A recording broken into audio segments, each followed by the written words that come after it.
You're listening to She's the Business podcast, and today we're talking about the 6 profitability traps that are keeping your business under earning. Stay tuned, it's coming right up.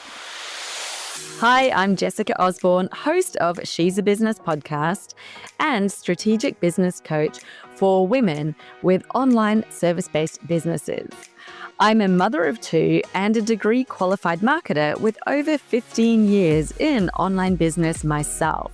Plus, more than 20 years I spent in corporate, where I developed strategies to grow multi-billion-dollar companies. It was there I learned that the business world has been created by men for men, yet women own more than 50% of current registered businesses. So I created this podcast to bring you female voices and their stories, sharing the feminine approach to business that includes strategy, energetics, intuition, mindset, and health.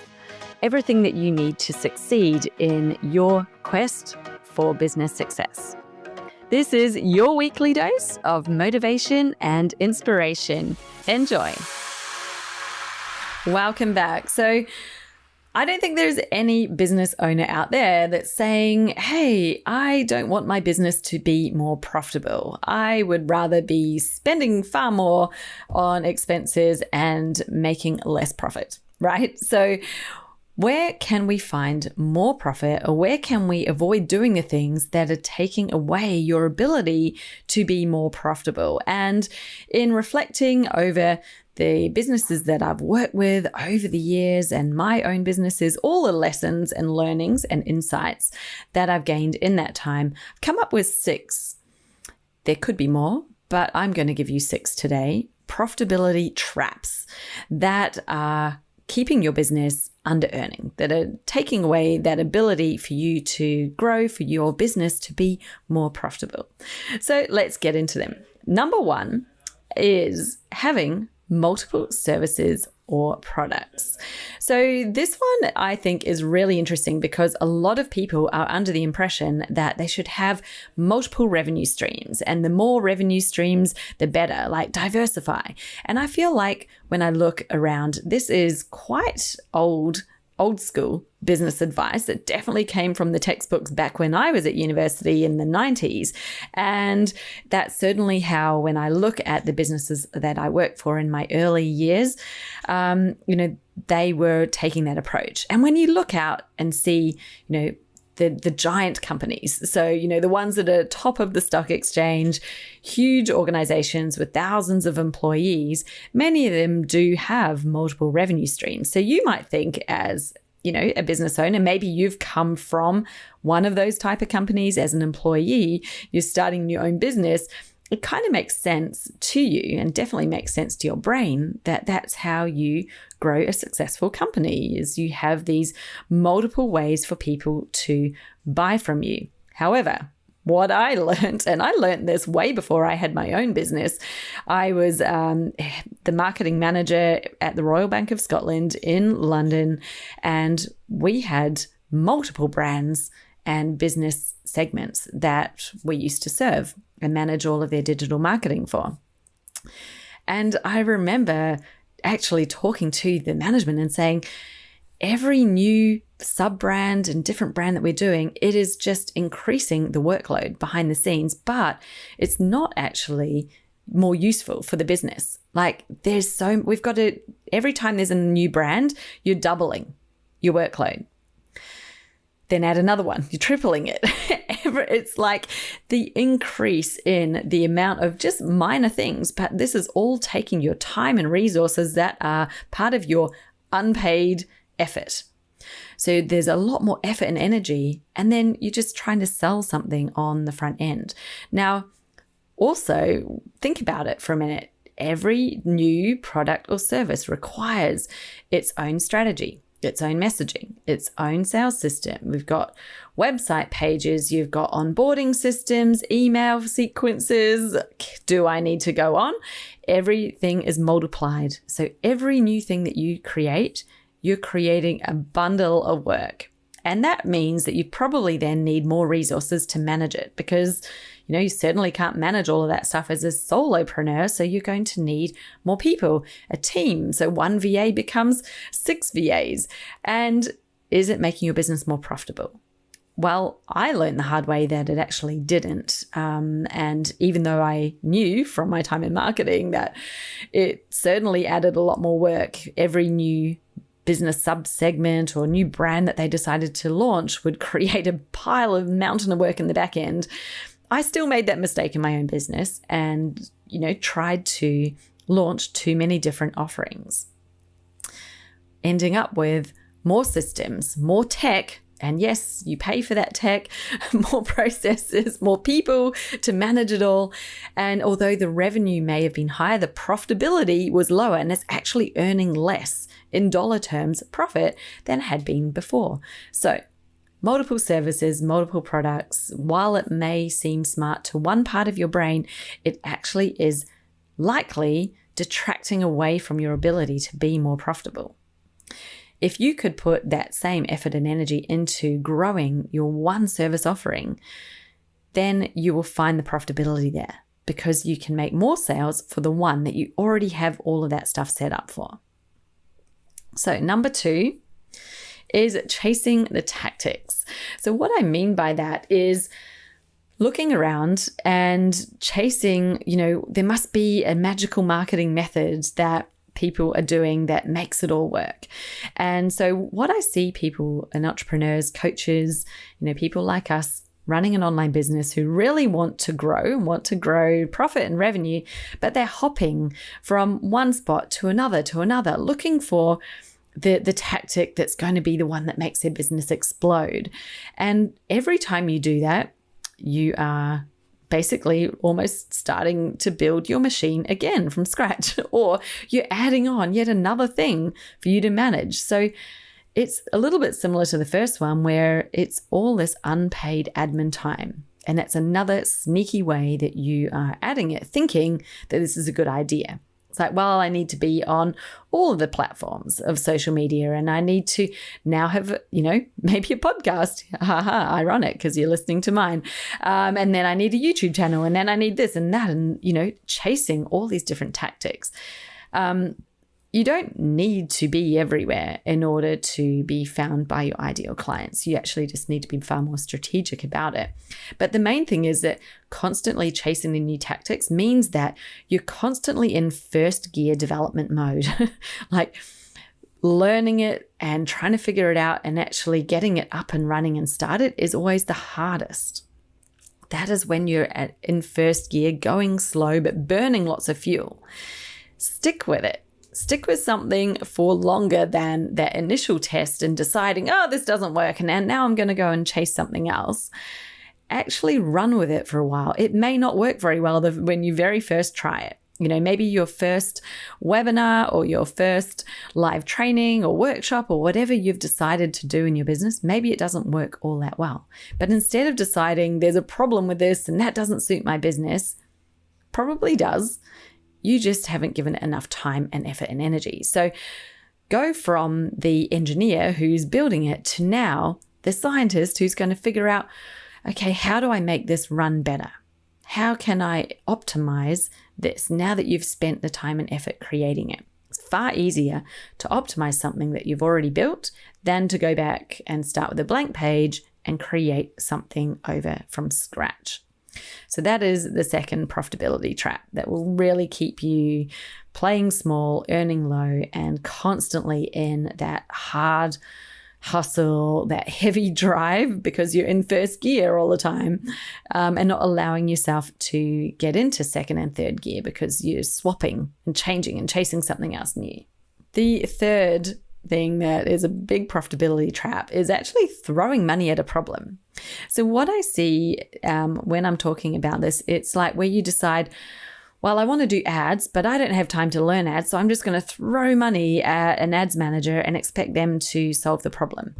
And then it may not be working and you just throw more money at it. Now, I'm not saying that you need to become an expert at everything. And absolutely, in trying to do that, you will use a lot of your own time, energy, and resource, which will also be keeping your profits low. However, it's very, very dangerous to just outsource something knowing nothing about what it is that you're outsourcing. So there is a very fine balance where you're going to get the best out of outsourcing. And I 100% agree with outsourcing stuff. Getting the things that are not your expertise off your plate, you want to outsource. Yes, that is a very good thing to do, and that will actually help you to grow your profit when you're doing it right. What is very dangerous is where you're outsourcing something and you're just doing it blind. Like you have no idea what success looks like. You have no idea what you're really asking that person to do. And I've seen this again and again and again. Clients come to me, they say, well, I tried ads and it didn't work. Like, ads do work, but either you just weren't doing it right. So they'll go, but I hired an ads manager. I'm like, okay, and what was your brief to them? What did you tell them about what it is that you needed? What was your strategy? Can't just expect someone else to pick up and know your business better than you and to know the strategy and what it is that you're trying to do. You need to be the person in the driver's seat and in control. And yes, outsource the stuff that's the heavy lifting, outsource so that you can get it off your plate so you can be spending the time doing the revenue producing activities. But you do need to know what success looks like, how to brief those people properly, how to actually integrate it and manage it in your business. Otherwise, you're literally just throwing away your profit. You are throwing it at someone else, probably making them fairly profitable, but they will be frustrated as well because they probably know that they could be far more successful. It's just that there's going to be a lack of understanding and engagement and proper process in doing it. Now, some people will tell you that's okay. They bring all of that strategic knowledge. You have to remember it's not their business. It's your business. And you need to have a certain amount of knowledge for them to be able to work with you properly. The amount of agency owners, experts, like website designers, copywriters who say that someone tries to hire them and they don't even have their business strategy in place. They don't know what they're selling. They don't have a target market. They say, I'm marketing to everyone, and then expect them to produce good results. And they're like, well, I've got to try to help them to build their whole strategy before they can even do the job that they've been hired to do. And that's not their expertise. They're not the experts in helping someone with their market positioning or with their offer. They want to build you the great website. They want to write you good copy. You need to be bringing that stuff. You need to be providing it with them. And I have many of them who say to me, I need to send my clients to you first so they can come through Business Jam, get the strategy in place, and then it's like they'd be the dream client, for a website designer, for a copywriter, for an ads manager. Then you become the dream client because you've got your ducks in a row and you know what you're asking of them and you have the metrics and the way to measure the success.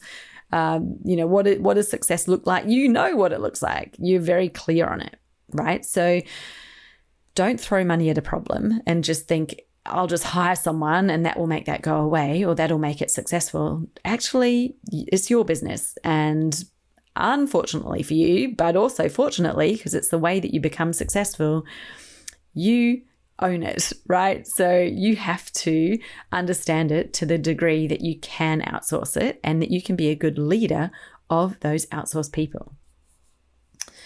So number 4 is almost like the opposite of that, is like not hiring out at all. So as I mentioned before, if you're trying to actually just learn it and then do it all yourself, you're going to be spending all your time working in your business and not on your business and not actually doing the stuff that brings in the revenue, which is serving your clients. That's what you want to be spending the majority of your time doing.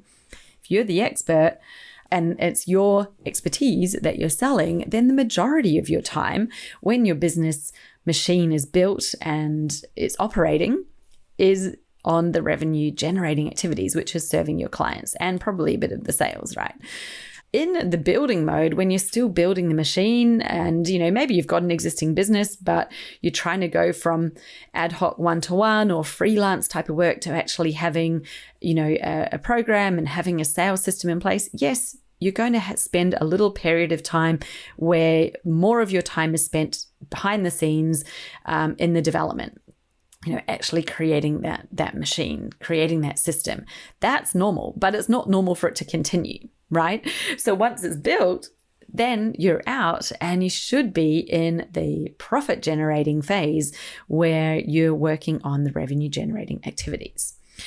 In order to do that, you do hire the support, right? You hire the right people to come in to take the time-consuming, repetitive, systemized process task off your plate. And there are definitely ways that you can do this really, really effectively, and ways that people absolutely fail at the hiring. Usually when, I'm just going to say there's one key difference between people who do it successfully and people who fail at the outsourcing. The way that you fail is basically you know all the tasks and you're giving tasks out one by one, and your outsourced VAs or staff that are in your business are waiting for you to tell them what to do.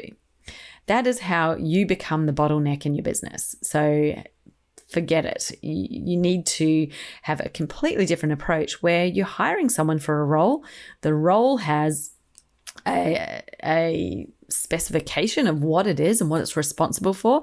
It has, again, what does success look like for that role, and that you actually have a process that you're handing over for that person to manage themselves. They should be in charge of what it is that they're doing and have a process that you've developed. So you're like, I know how this is meant to work. Here is the process that I want happening. You hand it over and they do it. That's how you take it off your plate, right?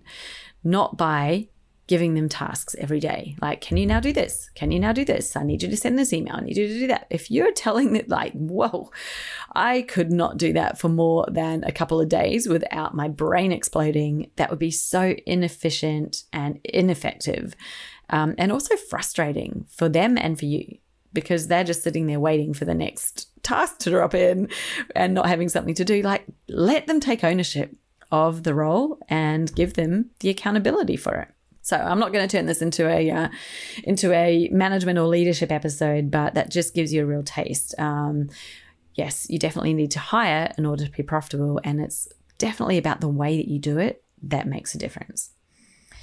Now, the fifth profitability trap, keeping your business under earning, is actually investing in far too much technology than what your business actually needs. Technology is wonderful. It absolutely helps. And it is, I would say, essential to having an efficient business. But you can make some choices that create way too much complexity, too many different systems that need to talk to each other, that make it complex in the background. And it costs a lot, right? So how much of your earnings are actually paying for your technology? Where you can simplify, bring them into one system, it's so much better, and I made some choices years ago where I had a whole lot of separate systems. I was paying for each of them separately to find an all-in-one that actually suited my business, that had the things that I needed and had some stuff that I thought I was going to need. As in, when I looked ahead, what I wanted to do in the future, is this going to support me in my plan and my vision for where I'm growing my business to? The answer was yes.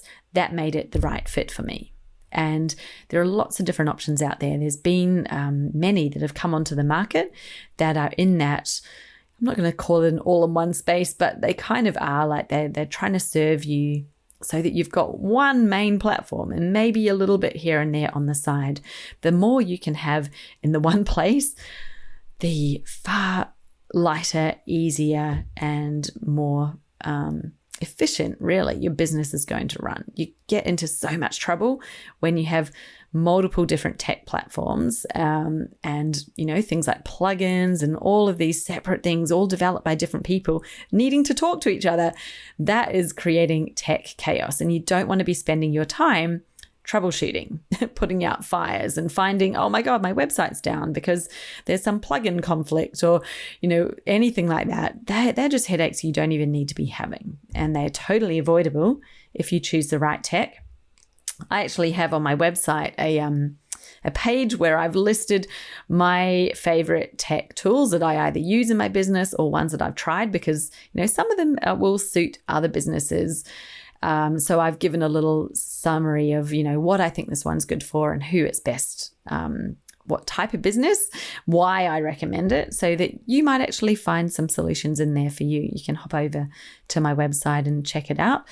I'll pop the link in the show notes. Now, that was number 5. So we're up to the last one, the last profitability trap, that is keeping your business under earning. This one probably is no great surprise, but a surprisingly high amount of people are doing it. So it is undercharging for your services. And you're like, yeah, oh my God. Okay, well, some of the people have now just dropped off this podcast episode because they're like, that's too obvious and simple. Yeah, it's obvious. And are you doing it? Can you sit there and tell me with your hand on your heart that you are charging an appropriate amount for your services? Or are you charging the amount that you think is what people want to pay, but inside you have this little twist of resentment, this like knowing in the pit of your stomach that it's actually worth far, far more, and it's just your inability to market it, or maybe you haven't even tried at that higher rate and you're absolutely afraid of changing the price because you think changing the price will mean losing clients. Well, if that's you, then I recommend going back and listening to the last episode I did that was about how you find quality clients, because there are clients at every price point. There are some who will tell you that a $5 product is too expensive, and there are others that will happily fork out $15,000. Okay, obviously not for the same thing, but there are people who are at every single price point. So it's not that your market won't pay more. It's just that you actually haven't even started speaking to those people yet. The people who you're speaking to now are probably people who are at a certain price point and level, and what you're offering is suiting them. But if you know that you're undercharging and you should be, there's that little niggly should in the back of your mind, could be or can charge more, and maybe you just doubt whether you can, I'm here to say that you absolutely can. The problem is that you've just not been speaking to those people yet, right? So there's a whole part of the market that you have not yet tapped into. You haven't yet discovered who are people who have the funds to invest and absolutely are just waiting for that higher quality offering, and maybe even for you to step up and show that you believe in your worth and that it is absolutely worth it. I don't know how many times my clients have told me, wow, this is worth thousands more than what you charge for it. Yeah. And I love hearing that because I think, well, they are super happy. They got really great value. But I also have to be happy with the price that I'm charging and what I'm earning for it. And if there's any resentment there, I'm now very aware of it. And I know straight away, well, if there's resentment, then I'll actually be turning away sales as well as keeping my business less profitable. So if there is flex and scope and room to make my price higher and more, maybe a little bit closer to the true value of what it is that I offer, then, there is absolutely nothing stopping you from changing your pricing. And maybe you want a bit of support with that. Maybe it's like, well, how do I know what the right price is? Yes, there are frameworks for that. There's strategies, and there are definitely a process that I go through in order to find what the best price is for my stuff. When you're pricing information type of services, coaching, that type of thing, it's very different from pricing a hammer or a nail or a physical product that has actual cost of the materials that are used, right? When it is your knowledge and your expertise and your time, there is an absolute sliding scale, and really it's up to you. You'll probably find someone in your niche who's charging at least double what you do for the same, or maybe even less than what you're offering. And there are people buying it. So when you look out there and see that person, it's like, well, it's not because there aren't people who'll buy it. It's because you're not putting the price on it that you actually want. And that is absolutely an opportunity that you have right now, today, to increase the profit in your business. So I hope you found this really valuable. Please hit a subscribe button. I'd love you to drop a review if you've just got a moment, a little minute of time, and you would like to help other people find this podcast because maybe you've been enjoying the episodes and really tuning in and loving, the nuggets of gold that my guests are sharing, and hopefully you've been loving my episodes as well. Then please hit the 5 stars on your podcast listening app and write a few words. It doesn't have to be many, even just one sentence helps other people to find the podcast. So I would highly appreciate that from you, and really thank you in advance. So much gratitude for you for being here and tuning in today. And I'll be seeing you next time here on She's a Business Podcast.